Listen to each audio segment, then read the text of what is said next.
ఖచ్చితంగా విలీనం సాధిస్తాం. జై గణేశన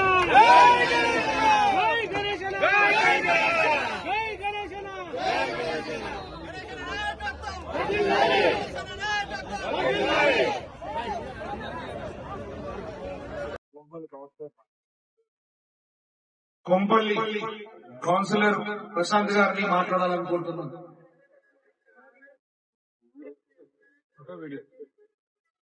గత 8 రోజుల నుంచి కూడా రిలే నిరాహార దీక్ష చేస్తున్నటువంటి ఏదైతే కంటోన్మెంట్ విలీనం కోసం రిలే నిరాహార దీక్ష చేస్తున్నటువంటి ప్రజా నాయకుడు మరి కంటోన్మెంట్ ఎమ్మెల్యే శ్రీ గణేష్ అన్న గారికి పేరు పేరున మా యొక్క క్లబ్లు అదేవిధంగా ఈ రోజు ఈ యొక్క మీ నిరాహార దీక్షకి సంఘీభావం తెలియజేసుకోవడానికి వచ్చినటువంటి నర్సారెడ్డి భూపతి రెడ్డి గారి యొక్క ఆధ్వర్యంలో మేమందరం కూడా కుత్బుల్లాబాద్ నియోజకవర్గ ప్రజలందరి తరఫున మా పార్టీ తరఫున మీకు సంఘీభావం తెలియజేస్తున్నామన్నా.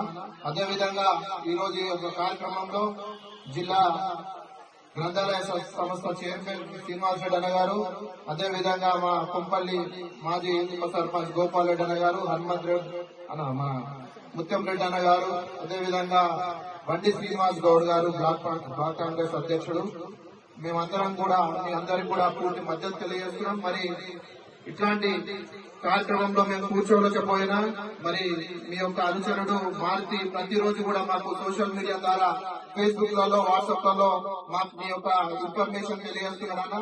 మేము కూడా మా కాన్స్టిట్యున్సీ లెవెల్లో కూడా ఈ యొక్క మెసేజ్ ని పాస్ చేస్తూ మీకు మద్దతుగా ఉంటామని తెలియజేస్తూ ఈ యొక్క అవకాశం ఇచ్చినందుకు ధన్యవాదాలు. Thank you.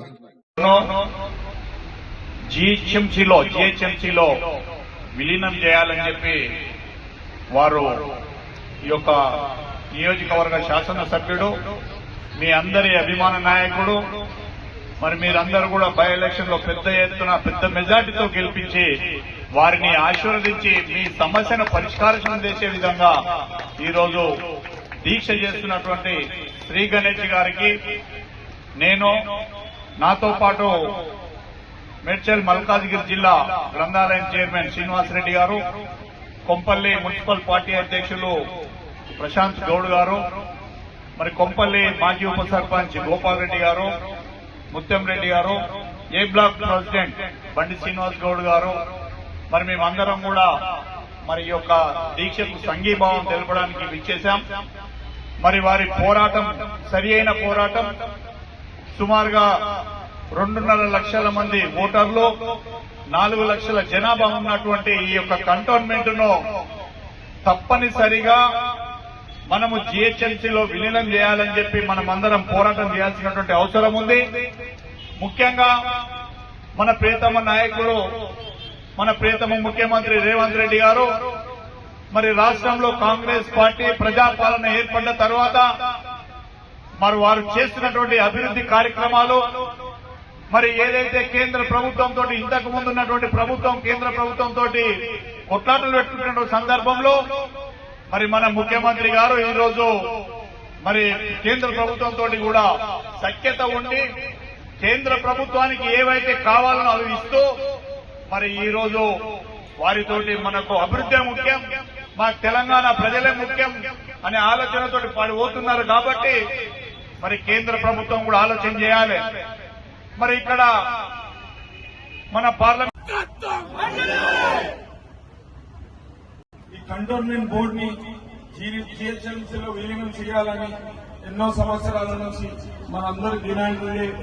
ఈ రోజు మన డిమాండ్ ఇంచుమించు పూర్తయిన పరిస్థితి ఏర్పడింది కాబట్టి చాలా చాలా సంతోషంగా ఉంది.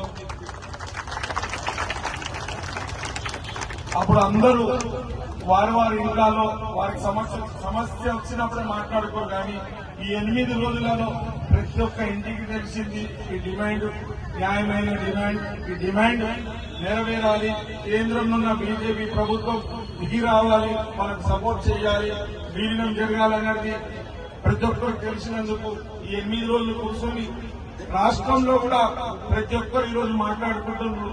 కేంద్రంలో ఉన్న బీజేపీ ప్రభుత్వం ఎందుకు ఇంత నిర్లక్ష్యం, ఎందుకు మన మీద ఇంత కోపం, ఇంత వైఖరి అని ప్రతి ఒక్కరు చెప్తున్నారు. ఎందుకంటే 2020లో బోర్డు డిజాల్వ్ అయితే 26 దాకా నామినేటెడ్ వ్యవస్థను కొనసాగించడం, మరొక సంవత్సరం అదే మాదిరిగా నామినేటెడ్ వ్యవస్థను కొనసాగిస్తుంటే రాచరిక వ్యవస్థన, ఇది ప్రజాస్వామ్యమా అని ప్రతి ఒక్కరూ ప్రశ్నిస్తున్నారు. ఈరోజు మన దీక్ష ద్వారా యావత్ బీజేపీ పార్టీ వాళ్ళు కూడా ఏం మాట్లాడుకుంటున్నారంటే పార్టీ వాళ్ళని చెప్పుకోవడం కూడా ఇబ్బందికరమైన పరిస్థితి ఏర్పడింది. ఎందుకంటే బీజేపీ వాళ్ళు స్పందించలేదు. నేనన్నా నిన్న మనము ఈ దీక్ష విజయవంతమైందనడానికి మొదటి విషయం నిన్న ఈటల రాజేందర్ ఎంపీ గారు ఒక విషయం చెప్పారు. న్యాయమైన డిమాండ్ చాలా సంవత్సరాల నుంచి ప్రజలు ఎలక్షన్లు కూడా కోరుకుంటున్నారు, మెర్జర్ కూడా కోరుకుంటున్నారని నిన్న ప్రెస్ మీట్ వాళ్ళు చెప్పారంటే అది పెద్ద విజయం అన్నమాట. బాధాకరమైన విషయం ఏంటంటే నాతోటి కాదు, నేను ఏమి చెయ్యలేని కూడా చెప్పకని చెప్పేసి ఎలక్షన్ లో ఓట్లు వేసుకున్నప్పుడు అవసరమైతే మన పార్టీ అయినా మన ప్రభుత్వం అయినా కూడా ప్రజలకు నష్టమవుతున్నప్పుడు నోరు విప్పి మాట్లాడాలి, మన సాధక బాధలు పెద్దలకు చెప్పాలి. ఆయన చెప్పాల్సింది నేను పార్లమెంట్ లో డిఫెన్స్ మినిస్టర్ తోటి మోదీ గారితో మాట్లాడి చేస్తా అని చెప్తుంటే నేను కూడా హర్షించేవాళ్ళు, గొప్ప నాయకుడని సభాముఖంగానే చెప్పేవాడిని. కానీ ఆయన అలా చెప్పక న్యాయమైన డిమాండ్ అని చెప్తుండు, ఎన్నో సంవత్సరాల నుంచి కోరుకోకరని చెప్తుంది, కానీ నేనేం చేయలేనని చెప్తుండు. కేంద్రం ఇస్తే నేను వద్దనలేను, అట్లానే అడగలేను అంటుంది. ఎలక్షన్లు అయితే పెట్టాలి, పెడతలేరని అంటే అర్థమైంది. మనం అందరం ఎన్ని రోజులు దీక్ష చేస్తున్నారు, ఇంతమంది ఇక్కడ ఉండడమే కాదు, ప్రతిరోజు పొద్దుటి నుంచి సాయంత్రం వరకు మనకు మద్దతు చేయడానికి ఎంతో మంది విచ్చేసి మద్దతు తెలుపుతున్నారు. కాలనీ వాళ్ళు, బస్తీ వాళ్ళు, మత పెద్దలు కావచ్చు, యువకులు కావచ్చు, మహిళలందరూ, మహిళల ఎన్ని డిపార్ట్మెంట్స్ ఉందో అన్ని డిపార్ట్మెంట్స్ వచ్చి కూడా ఇవాళ మద్దతు ఇచ్చారంటే ఇవన్నీ ఇంటెలిజెన్స్ ద్వారా, ఐబీ ద్వారా కూడా అందరికీ అర్థమైంది. ఈ డిమాండ్ ఒక కాంగ్రెస్ పార్టీలో ఒక శ్రీ గణేష్ కాదు, యావత్ కంటోన్మెంట్ ప్రజల డిమాండ్. అందుకే ఎన్ని చెప్పినా ఆయనతో చాత కాదు అన్న విధంగా నేను పాపం చెప్పేసింది. కాబట్టి నిన్నటి నుంచి నేను 5 గంటలకే చెప్పాను రేపు చెప్తానని. చాలా మంది నాకు ఫోన్ చేయడం, చెప్పడం ఏం చేశారంటే ఈ కంటోన్మెంట్ మెర్జర్ మూవ్మెంట్ లో భాగంగా మొదటి అధ్యయనం ఇక్కడ రిలే నిరాహార దీక్ష చేసి వాళ్ళ మీద ఒత్తిడి తీసుకొచ్చి ఎంతమంది కోరుకుంటుండ్రో అని మీడియా ద్వారా యావత్ దేశ ప్రజలకు తెలిసే విధంగా ఈ దీక్ష జరిగింది. రెండో విషయం ఏంటంటే ఇంతకుముందుకే మీకు చెప్పినా, మా మీడియా మిత్రులు ఉన్నారు కాబట్టి అది కూడా చెప్పాలని చెప్తున్నాను. ఏదైనా ఒక్క రోజే సాధ్యం కాదు. పుట్టంగానే ఏ పిల్లోడు కూడా మాట్లాడడం నడవడు. అదే మాదిరిగా మనం చేస్తే బ్రిటిష్ వాళ్ళు మనం వదిలిపోయిండు, మనం స్వతంత్ర దేశంగా మారిన స్వతంత్ర దేశంలో చాలా సంతోషంగా ఉన్నాం. అదే మాదిరిగా తెలంగాణ రాష్ట్రం కూడా ఎన్నో సంవత్సరాల నుంచి కోరుకొని దాని గురించి పోరాటం చేశాం. ఎంతో మంది బలిదానాలు కూడా జరిగాయి. కానీ ఒక్క రోజుల అది కూడా రాలే. ఆఖరికి భారతదేశాన్ని సాధించుకున్నాం, ఆఖరికి తెలంగాణ రాష్ట్రాన్ని కూడా సాధించుకున్నాం. ఖచ్చితంగా కంటోన్మెంట్ బోర్డుని కూడా జిహెచ్ఎంసీలో విలీనం చేసి మన డిమాండ్ ని సాధించుకుంటామని తెలుపుతున్నాం. దానికి ఇదే వేదిక కాకుండా ఒక జాయింట్ యాక్షన్ కమిటీ కూడా చేస్తున్నాం. చాలా మంది సూచనలు ఇచ్చాం. ఇది ప్రజా ఉద్యమం, ఒక పార్టీ ఉద్యమం కాదు. మేము కాలనీ వాళ్ళం కూడా వస్తాం, మేము బస్తీ వాళ్ళు కూడా వస్తాం, కొంతమంది అడ్వకేట్లు కూడా వస్తా అని చెప్పారు. దీనికి ఒక కమిటీ వేసి సంతకాలను సేకరణ చేసి అవసరమైన గవర్నమెంట్ ఆఫీసులలో, కేంద్రంలో ఎక్కడెక్కడ ఉందో అక్కడికి వెళ్లి, ఎందుకంటే చేతులు ఎత్తేసినాక మన దారి మనం చూసుకోవాలి.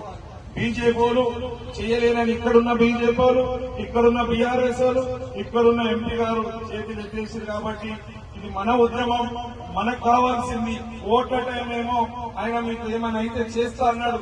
ఇప్పుడు ఇన్ని రోజుల నుంచి మీరందరూ దీక్ష చేసి మాకు కంటోన్మెంట్ బోర్డు కావాలంటే ఆయన పట్టించుకుంటలేడంటే బాధ్యత మర్చి వ్యవహరిస్తుంది. కాబట్టి ఇప్పుడు మనమే ఏ దశగా తీసుకుపోవాలని ఆలోచిస్తే ఒక జాయింట్ యాక్షన్ కమిటీ ఏర్పాటు చేసుకొని ముందుకు సాగాలి.